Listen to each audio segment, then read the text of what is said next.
Welcome to Live TV, Tradespoon Live TV. My name is Vlad Karpel, and today I have a special guest, a friend of mine, Joe Cusick. Joe, how you doing? I'm good, Vlad. It's good to be back after a week off. I know you had a good trip, and congratulations to you and your family. You had a big, momentous occasion. But I'm real excited to be back. Thank you. Back online. I'm excited to be back. So let's jump into our first segment, Wall Street week ahead.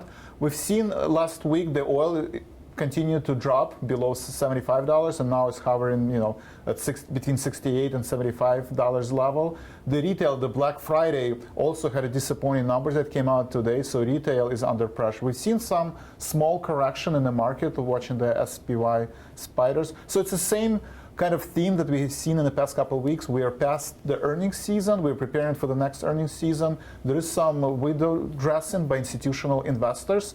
So I think the market will be volatile going into the next couple of weeks. So you have to stay alert, and let's dive into some of the details. I know some of the numbers that are coming out this week are cars. And Joe, what do you see in the Wall Street week ahead? Yeah, you know what? Let's take a look at auto sales and basically truck sales. That's going to be coming out on the 2nd, I believe, tomorrow. So looking at that, we want to take a look at GM, Ford, and Chrysler. It's under a new symbol, by the way. It's FCAU. A lot of people have asked about that. You can see it ticking on the screen right now. GM has been under a little pressure. We're going to keep an eye on that with those auto sales numbers coming out. We're going to keep an eye out on a lot of those sales, as you mentioned, with retail. Ford and Chrysler have been holding up. Ford, looking at those truck sales, that's still bolstering, but still under pressure. And with some of the smaller cars that they have out there, I've seen an awful lot, those smart cars and things like that. Chrysler has some exposure in there with these smaller vehicles. But we see basically price moves of anywhere between 80 cents, 40 cents, and 91 cents respectively for all three of those names, GM, Ford, and Chrysler. So keep an eye on that. Getting into the middle of the week, we want to look at the commodities. Now, as you said, hey, oil has pulled back. Now, you were overseas, right? It is something that you see where the prices have pulled back. I was traveling here. I got $2.75 a gallon. Can you believe that? I know, it was nice. I know you drive one of those nice electric cars. I don't, unfortunately.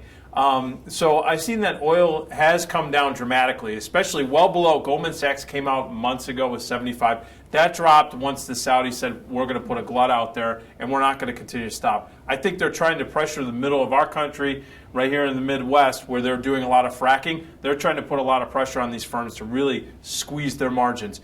USO is the ETF that tracks oil. They're pricing in the potential move of $1.08 this week. So there is some volatility in there. You saw those that had the gumption to go in and buy these lows last night at around $65 in crude. Boy, that took a lot of guts. As Vlad said, it's trading in that 67, 68 range. I expect a lot more volatility. Taking a look at nat gas inventories, it has been getting cooler. We had that cold spell going week. It was a freezing holiday. And so looking at USO, which is the ETF that tracks nat gas, they're pricing in this week to move about $1.09. That's a big move in that ETF. Let's see if that volatility continues. And then finally, at the end of the week, we're going to start getting into the payrolls and unemployment data. Keep an eye on the spiders, the S&Ps. They're pricing in the potential to move about 278 this week alone.